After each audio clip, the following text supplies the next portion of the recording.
मुख्यमंत्री भजनलाल शर्मा ने तेलंगाना दौरे पर शमशाबाद में चाय पर चर्चा की। मुख्यमंत्री भजनलाल शर्मा ने कोंडा विश्वेश्वर रेड्डी के समर्थन में प्रवासी राजस्थानियों से चर्चा की। इस दौरान नारायण पंचारिया, छगन सिंह राजपुरोहित भी साथ में मौजूद रहे। वहीं प्रत्याशी कोंडा विश्वेश्वर रेड्डी ने प्रधानमंत्री मोदी की उपलब्धियां गिनाई।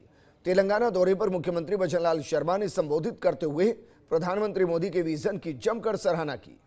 सीएम ने कहा कि 2014 तक देश में भयावह स्थिति थी। आतंकवाद, नक्सलवाद, भ्रष्टाचार और मुस्लिम तुष्टीकरण परवान पर था।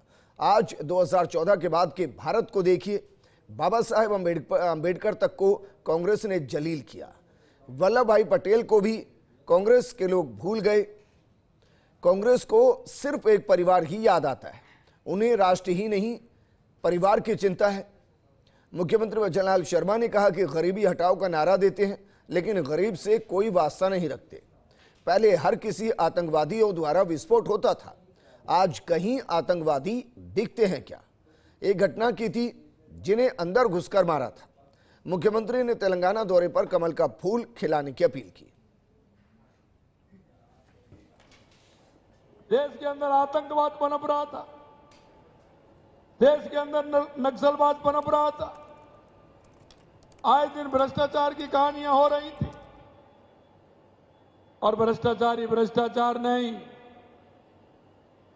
उस समय के प्रधानमंत्री जी कहते थे ये अगर इस देश के संसाधनों पर सबसे ज्यादा अधिकार है तो मुस्लिमों का सबसे ज्यादा यहाँ के संसाधनों पर अधिकार है। वो तुष्टीकरण के आधार पर चलने वाले लोग थे, आज भी वो तुष्टीकरण के आधार पर चल रहे हैं। मैं आपसे कहना चाहता हूं कि जब से हमारे 2014 से हमारे देश के यशस्वी प्रधानमंत्री नरेंद्र मोदी जी बने, क्या हमने किसी के साथ तुष्टीकरण या जातिवाद की राजनीति की है क्या? आप बताइए, सभी का समान रूप से इलाज हो रहा है या नहीं हो रहा है? मैं आपसे कहना चाहता हूं, सभी के पास किसान सम्मान निधि पहुंच रही है नहीं पहुंच रही है? सभी के पास खाद्य सुरक्षा का लाभ सभी को मिल रहा है या नहीं मिल रहा है? कहीं हमने तो नहीं कहा कि इसको मिलना चाहिए, उसको नहीं मिलना चाहिए। यह बात मैं आपको इसलिए ध्यान दिलाना चाहता हूं मेरे भाई और बहनों कि हमेशा इस कांग्रेस ने तुष्टीकरण के आधार पर राजनीति की। आप देख सकते हैं, हम जब हमारे सांस्कृतिक मूल्यों की बात करते हैं तो इनके नाराजगी होती है। हम कहते हैं हम सबको बढ़ाने का, आगे बढ़ाने का, सबको आगे आने का काम की बात करते हैं तो इनको परेशानी होती है। मैं आपको कहना चाहता हूं मेरे भाई और बहनों कि हमारे देश के यशस्वी प्रधानमंत्री नरेंद्र मोदी जी हमारे महात्मा गांधी जी के विचारों को लेकर के, सरदार वल्लभ भाई पटेल के विचारों को लेकर के, बाबा साहब भीमराव अंबेडकर जी के विचारों को लेकर के, स्वामी विवेकानंद जी के विचारों को लेकर के, डॉक्टर श्यामा प्रसाद मुखर्जी के विचारों को लेकर के और हमारे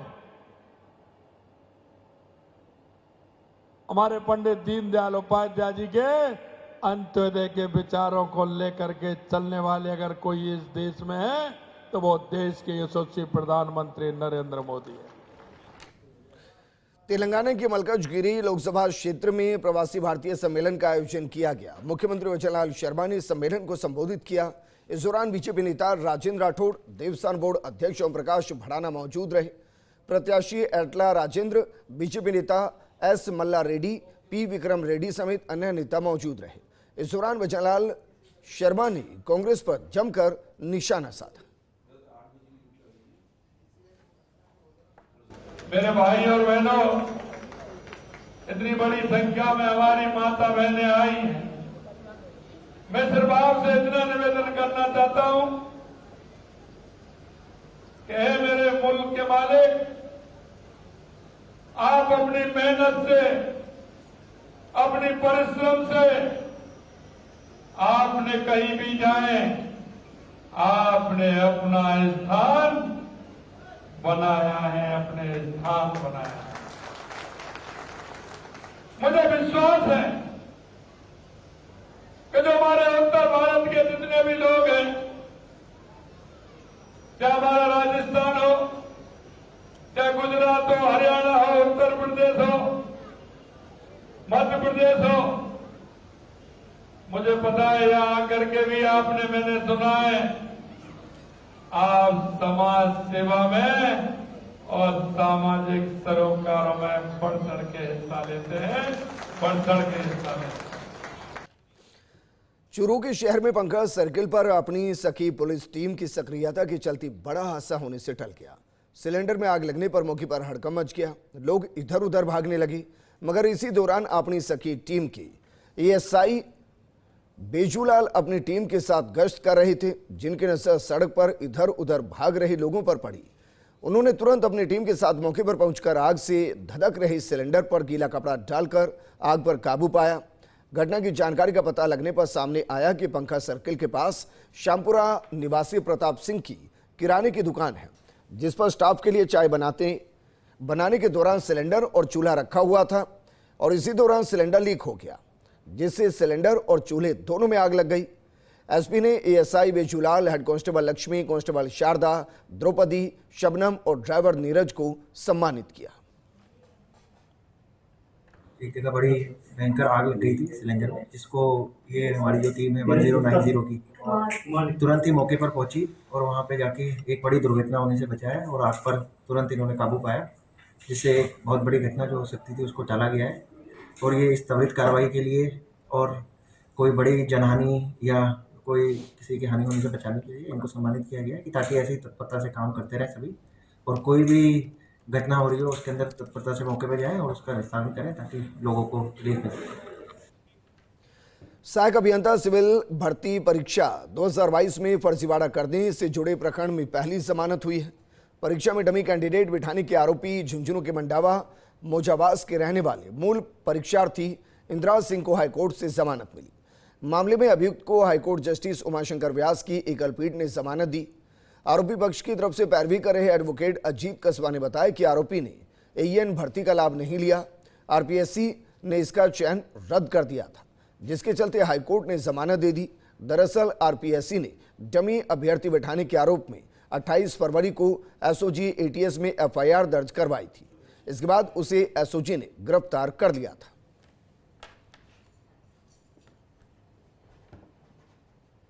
एईएन भर्ती 2022 के मामले में, जो कि आरपीएससी के द्वारा एसओजी थाने में मुकदमा दर्ज करवाया गया था, मैं अभियुक्त इंदिरा सिंह की जमानत याचिका आज राजस्थान हाईकोर्ट के जस्टिस उमाशंकर व्यास की एकल पीठ ने मंजूर की।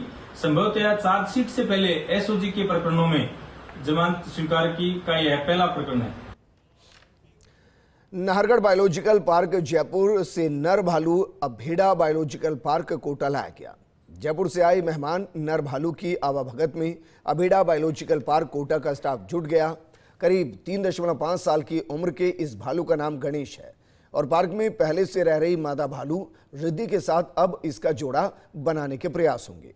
हालांकि फिलहाल एहतियात के तौर पर नर मादा भालू को पृथक पृथक सेल में रखा जा रहा है।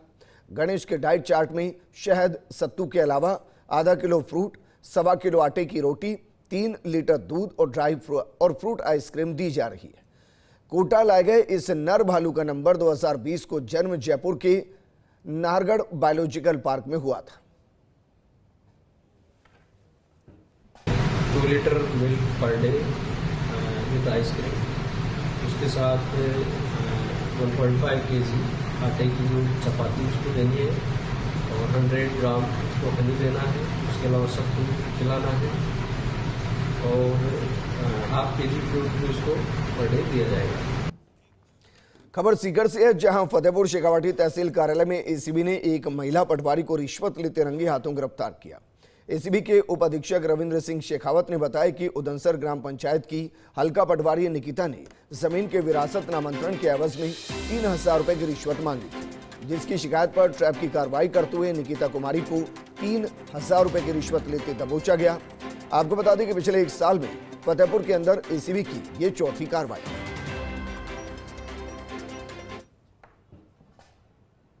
उसने करीब 3 माह पहले उदनसर पटवारी को अपने कागजात दिए थे और विरासत का नामांतरण खुलवाना चाह रहे थे वो, उनके पिताजी के फौत होने पर। उसके बाद पटवारी जी ने उसका काम नहीं किया और उससे रिश्वत की मांग की और कल हमने उनका रिश्वत की मांग सत्यापन करवाया था, जिसके अंदर 3,000 रुपये लेने पर पटवारी जी सहमत हुए और वो उसी मांग के अनुसरण में आज हमने कार्रवाई करते हुए पटवारी जी द्वारा हमारे परिवादी से फिनोफ्थलीन पाउडर लगे हुए 3,000 रुपये लेते हुए हमने पटवारी जी को पकड़ा है।